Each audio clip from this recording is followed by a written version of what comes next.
22-23 of the Department of Pharmaceuticals, Ministry of Chemicals and Fertilizers. Thank you.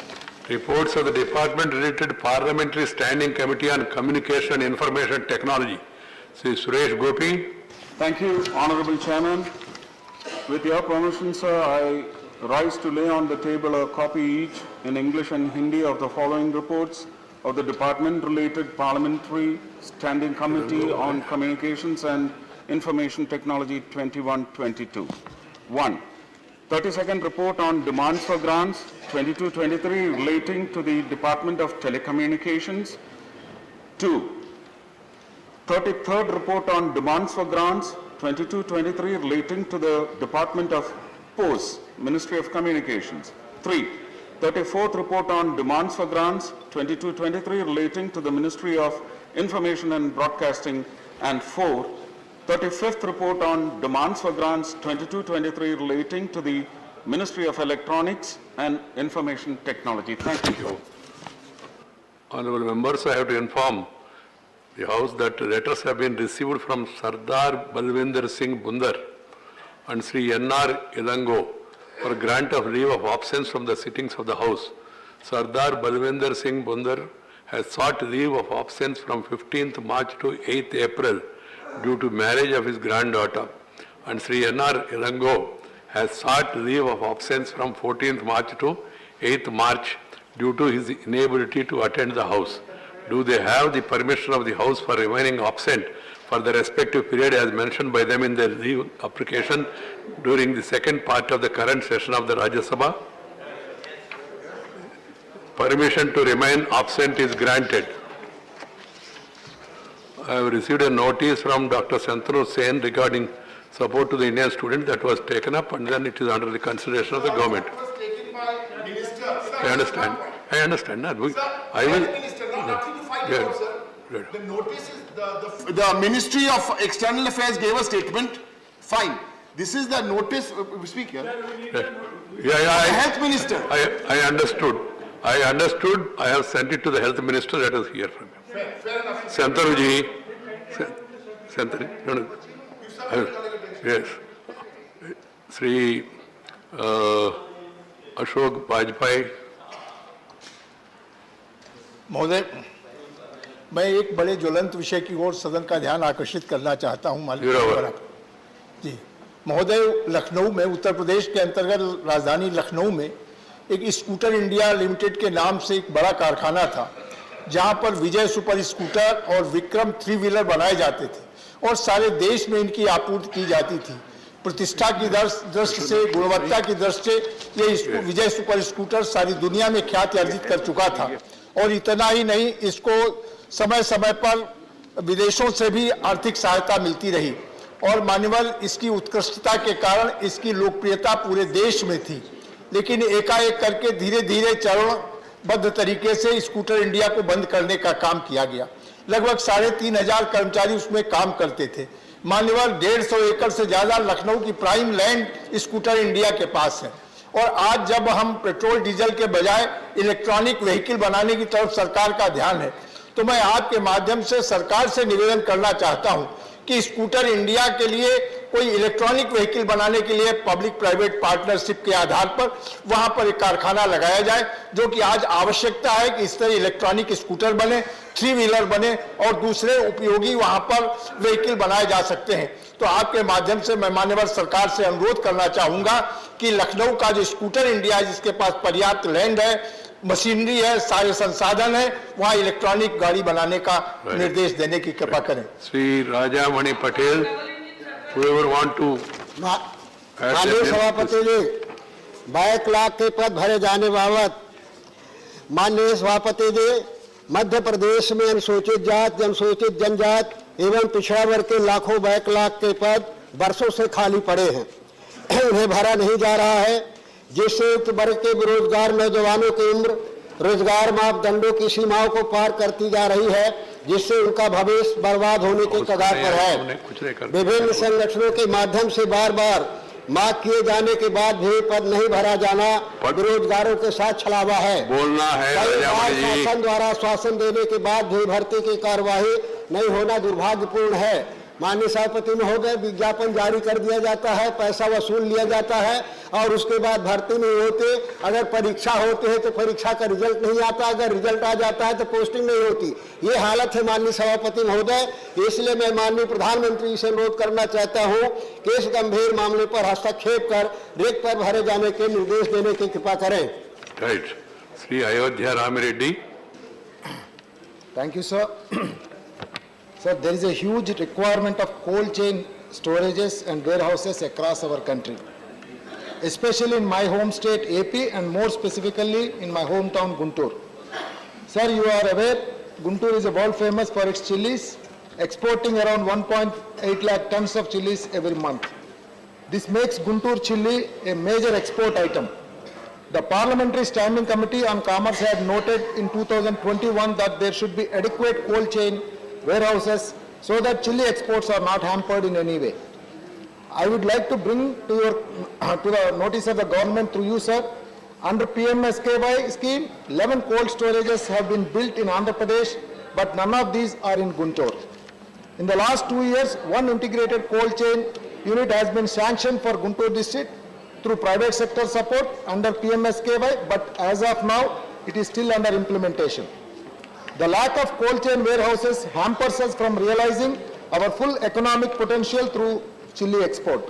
I request that the Ministry of Food Processing Industries coordinate with the Department of Commerce, develop a plan to increase cold chain warehouses in Guntur district with a dedicated timeline and provide necessary financial assistance wherever required. Alternative means of infrastructural support while these cold chain warehouses are being sanctioned and built should also be looked into by the center so that no losses are incurred in the meantime. Thank you, sir. To my knowledge, the maximum number of cold chain are there in Guntur. Yes, sir. Yes, sir. In the entire You want country, something more? that is the... Right. Yes. Very good. Still it is... Right. Sri Revati Raman Singh ji. Thank you chairman sir. मानवर, मैं आपका ध्यान इस बहुत ही important subject पर और सदन का ध्यान आकर्षित करना चाहता हूँ। मानवर, हिमालय हमारा सिरमौर है, पूरे देश में इसका गर्व है मानवर कि हमारे हिमालय हमारा प्रहरी भी है जो रक्षा करता है और हमारी संस्कृति और सभ्यता से जुड़ा हुआ है। मानवर, ये भारत की संस्कृति और आत्मा है और आज से नहीं, सनातन समय से चला आ रहा है। ये मानवर, ये तीर्थों का वहाँ पर उद्गम होता है। गंगा और यमुना नदी वहीं से प्रवाहित होती हैं। लेकिन मानवर, अफसोस के साथ कहना चाहूँगा कि हिमालय का इतना दोहन हो रहा है, बाजारीकरण किया जा रहा है कि हिमालय का पूरा स्वरूप और गंगा का पूरा स्वरूप बदल रहा है और उसका नतीजा ये होगा मानवर कि वहाँ पर अभी नीति आयोग ने ये बताया है कि 60% जल भूभाग का सूख गया है हिमालय का और आगे ग्लेशियर इतनी तेजी से गल रहे हैं कि आने वाले दिनों में गंगा विलुप्त हो जाएंगी और हिमालय का सर्वनाश हो जाएगा।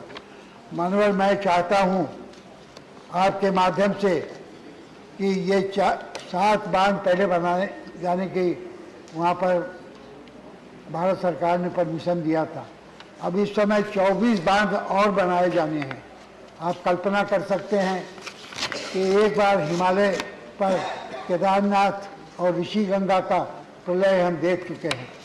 मानवर, अगर इसको रोका नहीं गया तो 4 धाम का चौड़ीकरण जो किया जा रहा है, इसमें लाखों पेड़ 4 धाम के उसमें काटे जा रहे हैं। देवदार, बाज, बुरांश, चीड़, कैल, पद्म, ये पेड़ मानवर फिर दोबारा नहीं लगाए जा सकेंगे।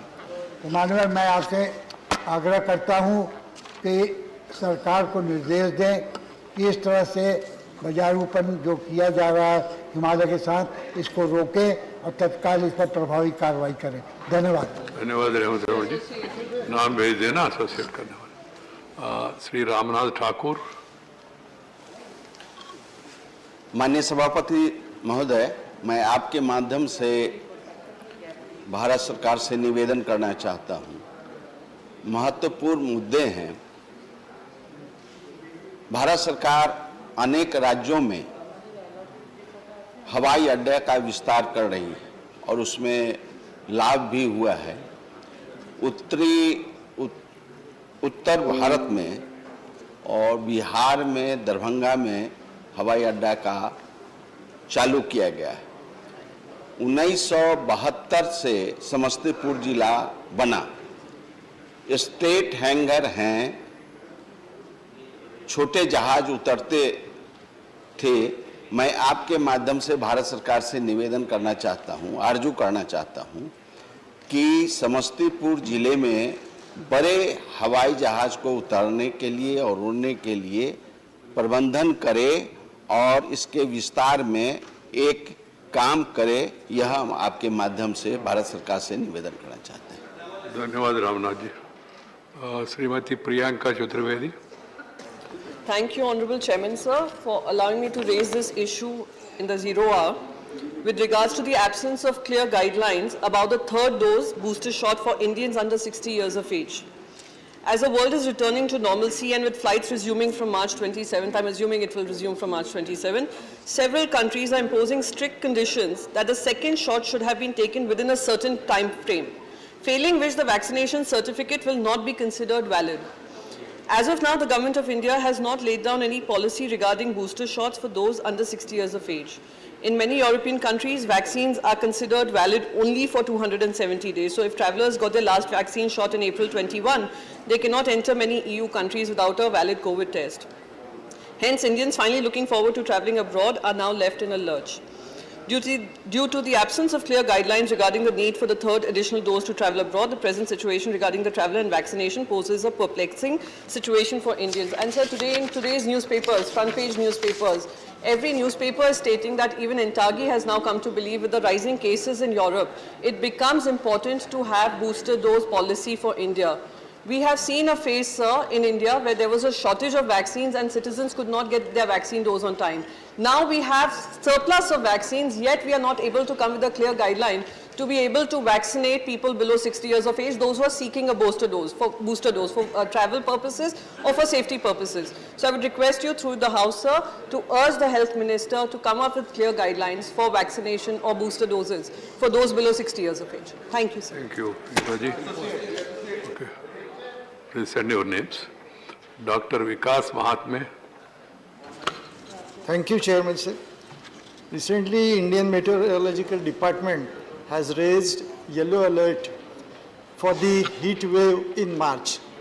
Sir, the temperature, if we see in Maharashtra, it was 44 degrees centigrade, in Mumbai it was 39, Karjat it was 45 degrees centigrade, and Madhya Pradesh 44 degrees centigrade was there in March 19th. This is not in May, this is in March. So this yellow alert was raised. What are the challenges which we face if the heat wave is there, and which we are already having it? ये दिल्ली में भी है और बाकी राजस्थान और गुजरात में भी heat wave शुरू है। ये इस बदलते मौसम की वजह से सबसे जो अफेक्ट होते हैं वो गरीब लोग हैं और किसान।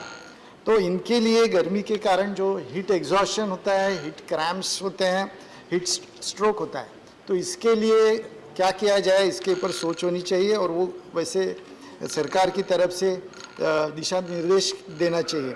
गर्मी के कारण अनाज या फल जो हैं वो उसकी उपज कम हो जाती है, दूध खराब होने लगता है, ये सब परेशानियां बढ़ती हैं। वैसे ही लाइटनिंग यानी बिजली गिरने का प्रमाण बहुत बढ़ जाता है, जिससे काफ़ी मौतें होती हैं, डेथ्स होती हैं। वैसे ही जंगल में आग लगने की भी संभावना बढ़ जाती है।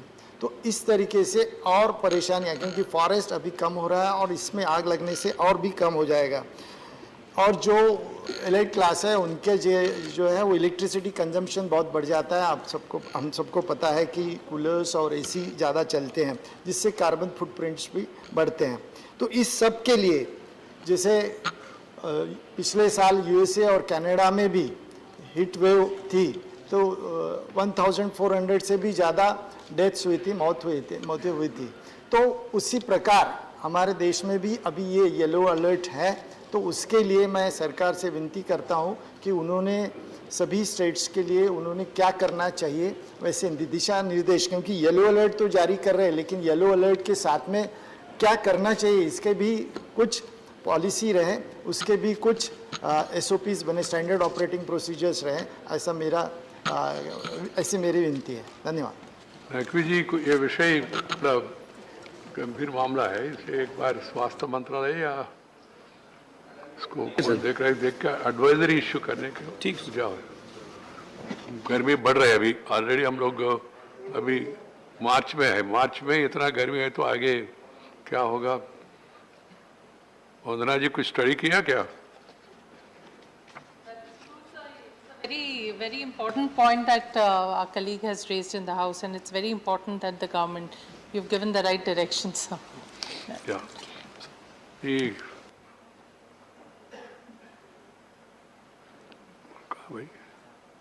special mentions, I will allow you, Santanu ji. You made a point, I realized it after it was clarified. I will allow you. If you are ready today, I will allow you in the special mention itself. Sir, thank you. Yes, sir, you are same not point. Santanu Sen. No, sir, same point. Associate, sir. उनको कहने दो बाद में associate. No, he's going to his seat.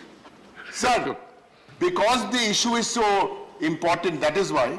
So that is why we can request you guide us for the calling attention motion, so the health minister can come and assure the students. That is all, sir. Thank you. So we'll consider it. After consulting the minister, I'll examine it. Then we are going to. ये कैलाश सोनी जी आपने क्या है कुछ? धन्यवाद माननीय सभापति जी, आपके माध्यम से लोकतंत्र के एक बुनियादी विषय पर हम सदन का ध्यान आकृष्ट कराना चाहते हैं और भारत सरकार का ध्यान आकृष्ट कराना चाहते हैं। आज का दिन हिंदुस्तान के स्वतंत्र भारत का सबसे बड़ा दिन है। आज के दिन इस देश में, जैसा कि आप सभी को ज्ञात है कि जून 1975 25 और 26 जून की मध्यरात्रि इस देश में सारी संवैधानिक व्यवस्थाएं धूल धूसरित करके इस देश में तानाशाही स्थापित की गई। उसके विरुद्ध सारे सर्वोदयी नेता, सब दलों के नेता, जिसमें कांग्रेस दल के भी लोग थे, इन सारे लोगों को जेलों में भेजा गया। 1,10,000 से अधिक लोग विषय क्या है आज? ओके, जेल में थे। और दूसरा ये सुझाव इसके लिए सारे दलों ने संघर्ष किया और आज के दिन 21 मार्च 1977 माननीय प्रधानमंत्री मोरारजी भाई देसाई की सरकार ने आज के दिन आपातकाल समाप्त किया और लोकतंत्र पुनर्स्थापित हुआ।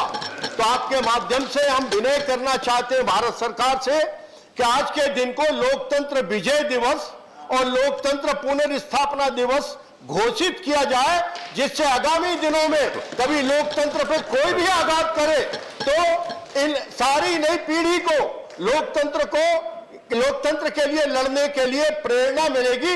इसलिए आपसे विनम्र प्रार्थना है कि लोकतंत्र विजय दिवस के रूप में घोषित किए जाने की। Special mentions permitted. Sushil Modi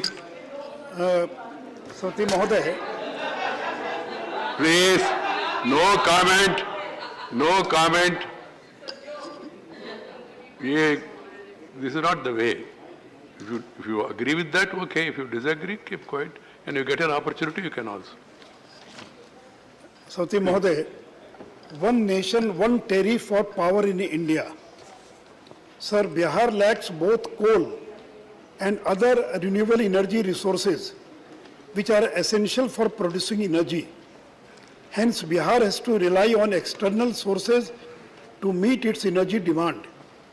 Over 3/4 of the energy is bought from central power generation companies, whose prices are higher than independent power producers. Bihar is thus compelled to purchase power at higher rates, which have risen 27% between 2015 and 2020.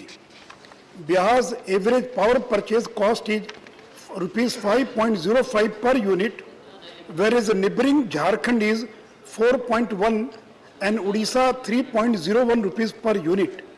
It becomes more pronounced when compared with power producing states like Gujarat, Punjab and Maharashtra.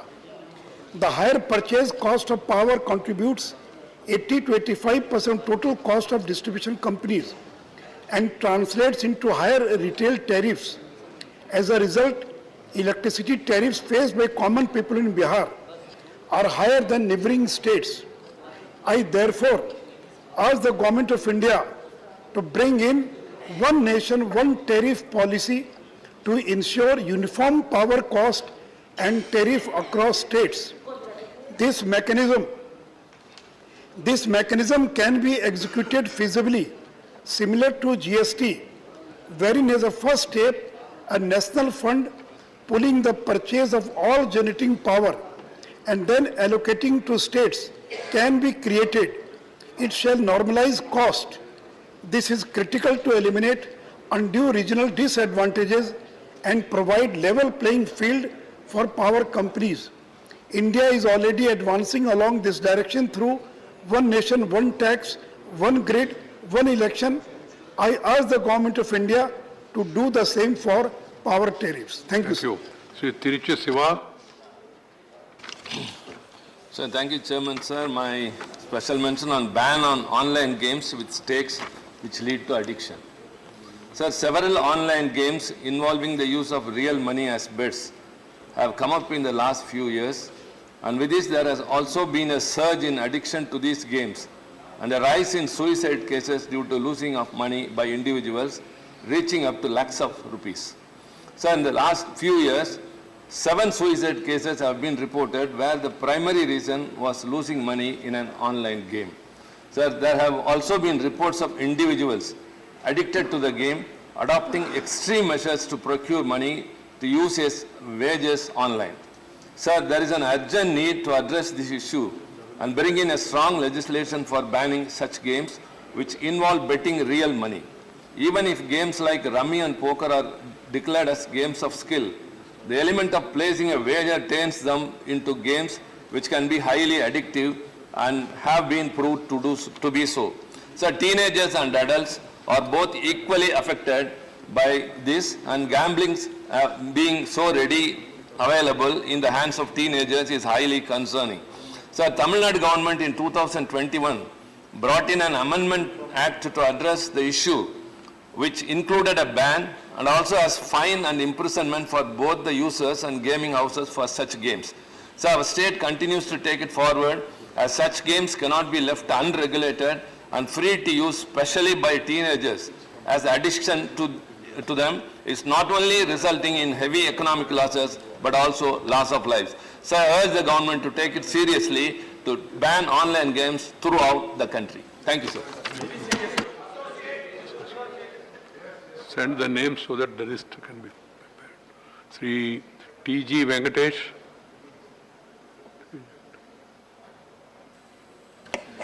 Respected Chairman, sir, my request to the Ministers of Home Affairs and Law and Justice, Government of India, through this August House to concern take concrete steps to safeguard the interest of senior citizen prisoners convicts in this prevailing COVID pandemic situation. Keeping in view of the average age of an Indian being 70 years and the aged elderly prisoners who have higher chance of getting infected, especially the prisoners. The aged prisoners should be given special treatment and considered for release either on interim bail or an emergency special parole on a condition that they report to the nearest police station once in a week. Special scrutiny is needed on humanitarian grounds in such cases where either of the soldiers or prisoners mates have died due to COVID or under any other health condition, and also where their children have become orphaned. This is my sincere request, sir. The average, the citizens living also around 70 years in this country, keeping in view of this as a special case, this decision has to be taken. Thank you, sir. Right. Dr. V. Sivadasan. Respected Chair, sir, the recent reports regarding the appointment of professors of practice in central universities are a matter of serious concern. It is reported that neither NET nor PhD and not even post-graduation or other education qualifications will be required for appointment to central universities. This move could prove to be harmful to the academic integrity of the universities. It will affect the future of young researchers who are pursuing higher education. Sir, the opportunities will be reduced as people with not defined qualifications could occupy this position. The government should take measures at its disposal to ensure that the academic integrity of our institutions' higher learning is preserved. Thank you, sir. Thank you. Please send the names. Sri Elamaram Karim.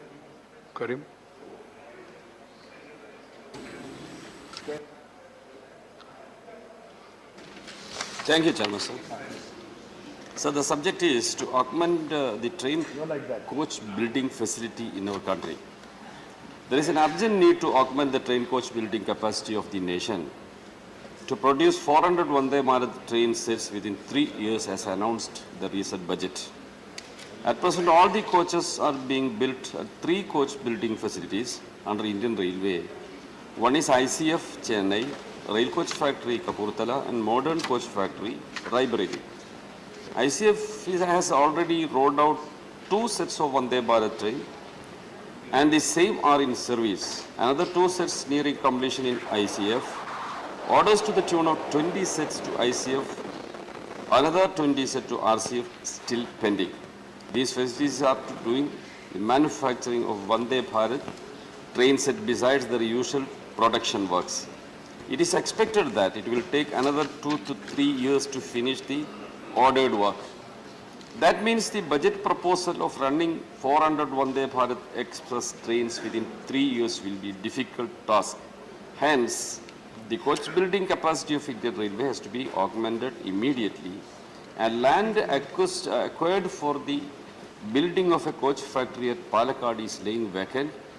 There was mentioning something about that purpose in the budget, but the recent budget has lacking that also. I request the immediate step may be taken to start the construction of rail coach factory at Palakkad, Kerala. Thank you, sir. Thank you. Sri Vinay Viswam. Sri Vinay Viswam. Sir, this special mention is regarding decreasing female labor force participation in the country.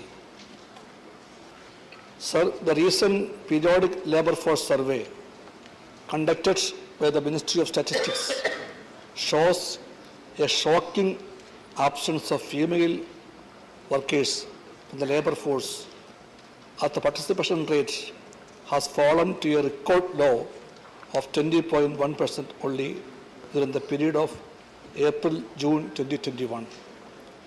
This is the lowest among the major economies in the world. The percentage of women in the labor force is considerably lower compared to men. In men, it is 73.1%. As per periodic labor force survey, the women formed only 17.2% of the worker population ratio during April to June 2021, with a decline of 1.5% from January to March 2021.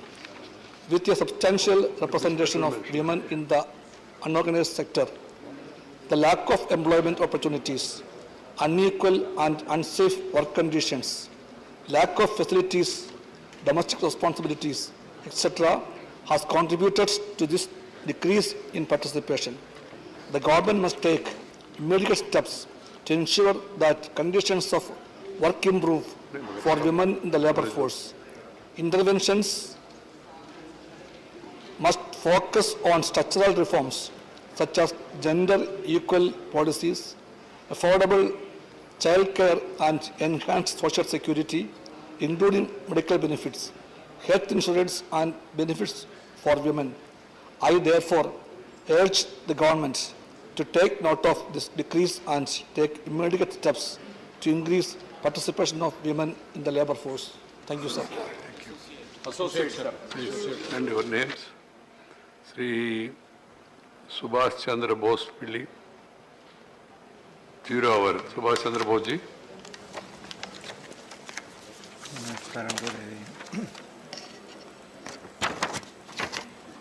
Honorable Chairman, sir. Thank you, sir.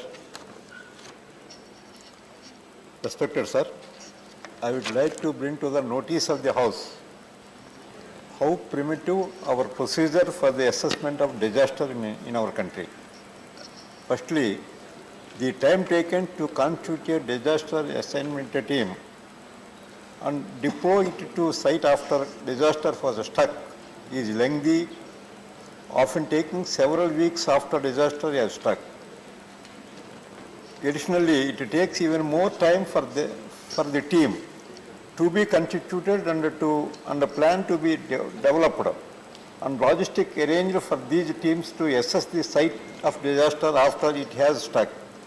The methods of assessment are also primitive and are done manually as opposed to being mechanized and digitized.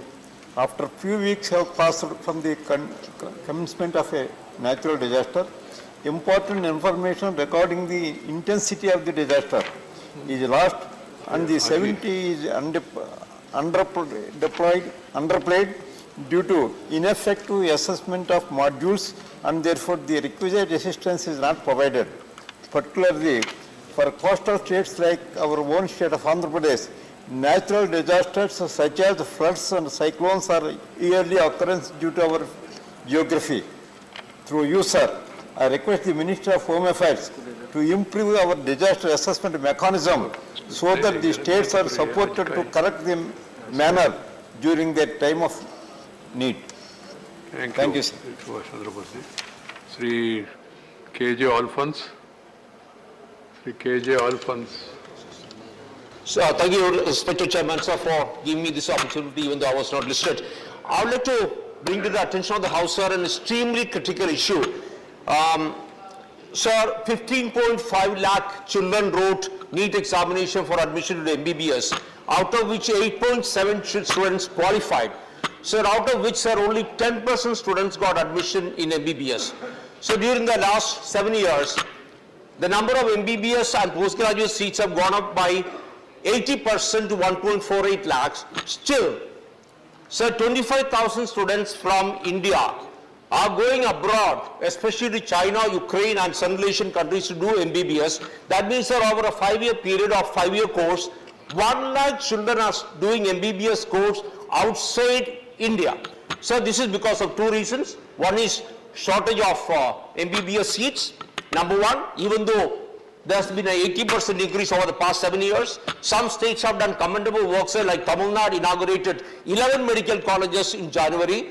Uttar Pradesh inaugurated 9 medical colleges in December. I think it's a very commendable work. Still, sir, we need to increase dramatically the number of seats because, number one, the seats are still insufficient. Number two, sir, the fees is too high.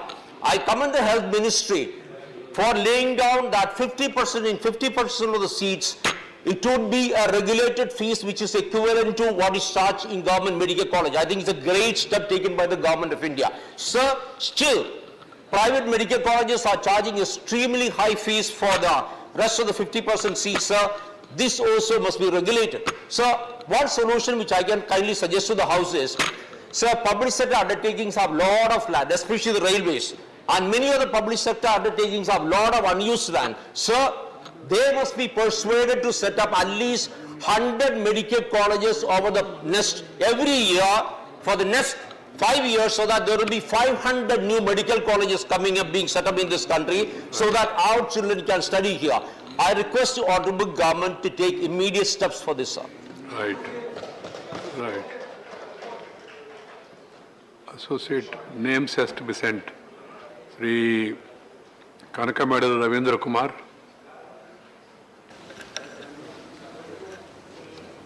Sir, thank you, sir, for giving this opportunity. Retirement of Supreme Court judges, High Court judges. This opportunity to raise the important aspect with regard to 0 hour. In the Andhra Pradesh judiciary and also as well as in the country in Supreme Courts and the various High Courts, there are a number of vacancies with regard to the recruitment. Though the recruitment is going on, but there are more than 400 vacancies are there. Still, High Court, the Supreme Court is also some vacancies are there. And number of pending cases, lakhs of pending cases in various High Courts and Supreme Courts are there. There is no mechanism, though the alternative disputes mechanism is established. Pending cases are more in High Courts and also Supreme Courts. In order to resolve this issue and to address the issue of the pendency of the cases, the retirement of age of the High Court judges is at present 62. The retirement age of Supreme Court judges are at 65 at present. I request the central government particularly to enhance the retirement age of the present judges 62 to 65 as far as the High Court is concerned and 65 to 68 as far as the Supreme Court is concerned. So therefore, the pendency of the litigations can be reduced, and at the same time, increasing of age is one of the solutions to reduce the pendency of the cases before the respective High Courts and Supreme Court. Thank you, sir. Thank you, Ravindra Kumarji. Sri Dr. Fauzia Khan, childhood education. Thank you, sir. I wish to accelerate the discussion around the status of early childhood education in the country, sir. Based on the India Early Childhood Education Impact Study, children's participation in preschool and early primary grades is unstable, which doesn't necessarily follow the linear age-based trajectory under the Right to Education Act 2009 and the National Early Childhood Care and Education Policy 2013, sir. Sir, with the new education policy in place, which prescribes 5+3+3+4, this model, the intent to maximize qualitative learning has been established. According to the new policy, there will be 12 years of schooling and 3 years of Anganwadi or preschooling. Sir, but the policy makers need to realize that before ascribed increased responsibility to Anganwadi workers, we need to either equip them fairly or to make new recruitment from properly qualified teachers in early childhood education, sir. Since 80% of intellectual development takes place at this age, this phase of education needs specialist teachers requiring relevant teacher training. Sir, the latest central teacher eligibility test results show that only 33% of the 1.27 million candidates who appeared for the exam for primary education teaching could qualify, only 33%. Sir, the RTE Act 2009 mandates minimum qualification for teachers from 6 to 14 years of age. Qualifications for early childhood education needs to be mandated, sir. Moreover, teacher training and adult education accounts for only 0.5% of the total departmental allocation of the 2021-22 budget, sir.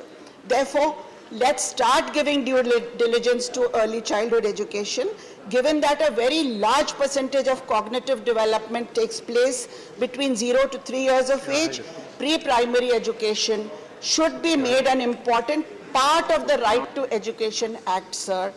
A special board must be set up which sincerely monitors the quality standards and outcomes in the early childhood education system, sir. Before normalizing the pandemic, let's normalize perseverance and patience to learn, sir. Thank you. Thank you. Dr. Sivadasan. Dr. Sivadasan, public sector vacancies. Now India is facing Urgent measures to fill vacancies in public sector.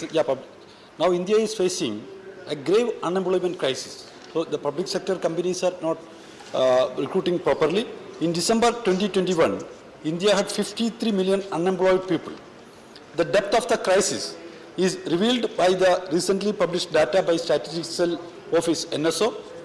The employment among the 15-year-old and above category has jumped to double-digit levels. So, sir, it has reached 12.6% in the April-June quarter of 2021. Earlier, the January-March period, it was 9.3%. Sir, the second wave of COVID-19 pandemic has recently severely hit the jobs and livelihood of the working class. During April-June 2021, unemployment rate for all ages rose to 12.7% because of these the privatization processes making the huge crisis. In the January-March quarter, it was 9.4%.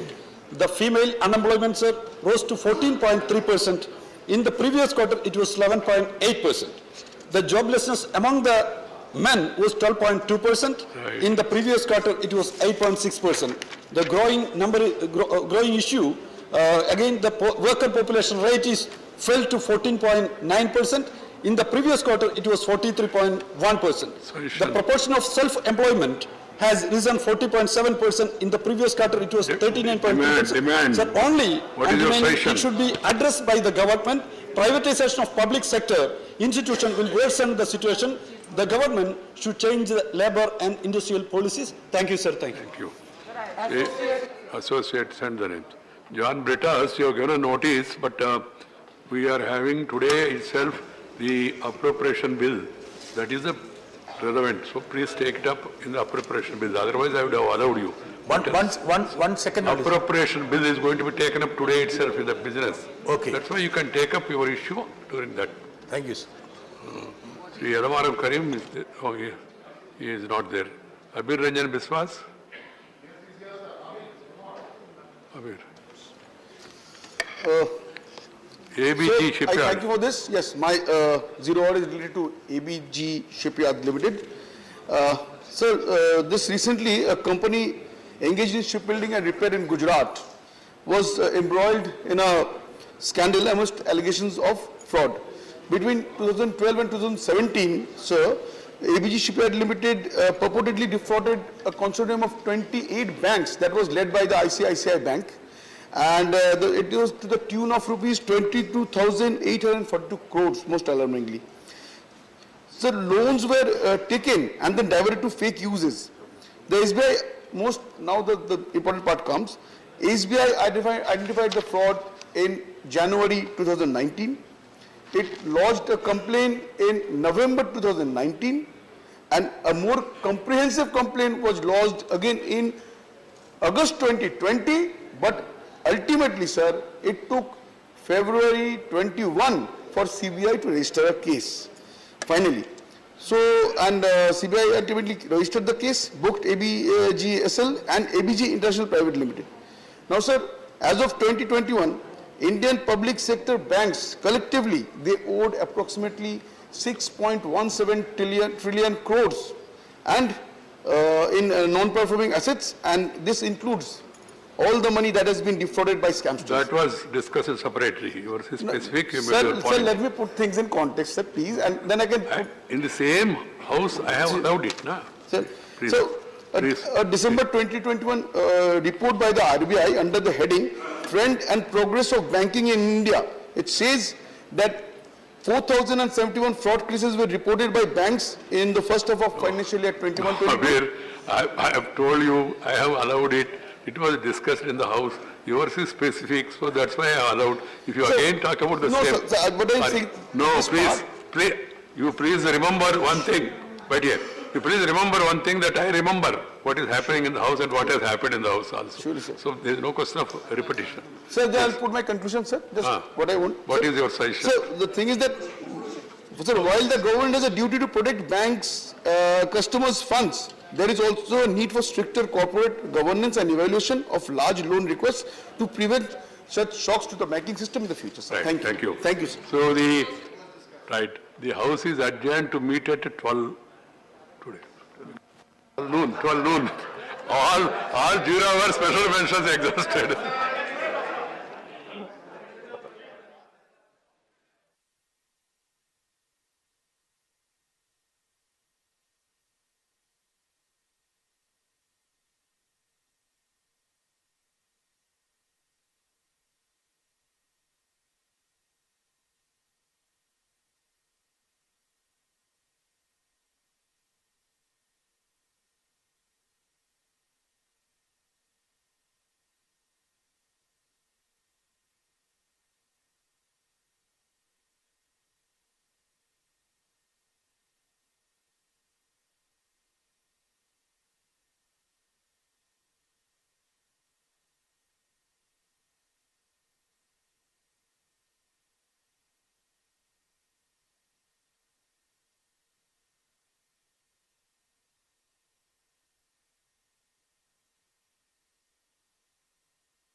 उसको हम कैसे data बनाएं और उसका एक counselling system कैसे develop करें, क्योंकि अनुवांशिक जब हम कहते हैं तो उसमें जितना अधिक जागरूकता फैलेगी उतना ही अधिक उसका समाधान निकलेगा। वो एक पक्ष है। दूसरा पक्ष ये है कि जो इससे प्रभावित है उसके लिए जो ट्रीटमेंट है वो ट्रीटमेंट सरल तरीके से कैसे उपलब्ध हो। कुछ ट्रीटमेंट है जिसको स्थानीय स्तर पर नहीं दिया जा सकता है, उसके लिए भी व्यवस्थित किया जा रहा है। उसके सभी संस्थाओं के साथ हम लगातार जितने भी देश के ऐसे महत्वपूर्ण संस्थान हैं जो रिसर्च बेस्ड है, चाहे वो एम्स हो, गंगाराम हो या अन्य देश के अन्य हिस्सों में जो अच्छे अस्पताल है या जितने रीजनल लेवल में हमारे एम्स खुले, उन सारे लोगों के साथ बातचीत हो रही है और इस पर हम लगातार काम कर रहे हैं। अभी हमारा जो स्वास्थ्य मंत्रालय है उन्होंने इस संबंध में, क्योंकि आप जानते हैं कि जनजातीय क्षेत्रों के जनजातीय लोगों के विकास के लिए जो व्यवस्था है उस व्यवस्था में एक एचसीए कंपोनेंट, एसटीसी कंपोनेंट होता है। उसके माध्यम से हम सभी मंत्रालयों के साथ मिलकर के काम करते हैं। तो स्वास्थ्य मंत्रालय के साथ क्लोजली हम कर रहे हैं और हमारे मंत्रालय में जो रिसोर्स गैप जहां पर आवश्यकता होती है उसको इस कार्य योजना के साथ मिला करके काम करते हैं। श्री जी Madhavi. Thank you very much, sir. Sir, estimates suggest that 77% of the tribal population has no access to the internet. Has the government conduct any survey to identify the extent of the internet access to the tribal population? What is being done to improve the situation, sir? Thank you. अध्यक्ष महोदय, अभी आपको सुनकर या सदन को सुनकर खुशी होगी कि एक स्पेशल प्रोग्राम प्रारंभ किया गया है आईटी मिनिस्ट्री की तरफ से और उसमें लगभग 6,500 करोड़ की व्यवस्था की गई है और 7,000 गांव में इंटरनेट व्यवस्था स्पेशल तरीके से ब्रॉडबैंड कनेक्शन 4G कैसे उपलब्ध कराया जाए वो सारे ट्राइबल विलेजेस हैं। Question number 246 Shri Rajveer Singh, Shri Bhola Singh. Question number 246 अध्यक्ष। माननीय मंत्री जी। Answers been placed before the House. जी धन्यवाद अध्यक्ष महोदय। माननीय अध्यक्ष महोदय, माननीय मंत्री जी के उत्तर से स्पष्ट हुआ है कि हमारी सरकार माननीय प्रधानमंत्री जी के नेतृत्व में हिमालय क्षेत्र की सांस्कृतिक विरासत के संरक्षण और विकास के लिए बहुत सारे कार्य कर रही है। मैं आपके माध्यम से माननीय मंत्री जी से जानना चाहूँगा कि सरकार ने हिमालय क्षेत्र की सांस्कृतिक विरासत के संरक्षण और विकास पर शोध करने के लिए अब तक किन किन केंद्रीय शोध संस्थाओं की स्थापना की है और क्या सरकार उनकी प्रगति से संतुष्ट है? आदरणीय अध्यक्ष जी, जो स्कीम चलाई जाती है उसके अंदर जो संस्थाएं हैं उन संस्थाओं की स्थापना केंद्र सरकार नहीं करती है, बल्कि उसमें जो 6 राज्य हैं हिमालय के आसपास वाले, उसकी राज्य सरकारें प्रपोजल सिलेक्ट करके केंद्र के पास भेजती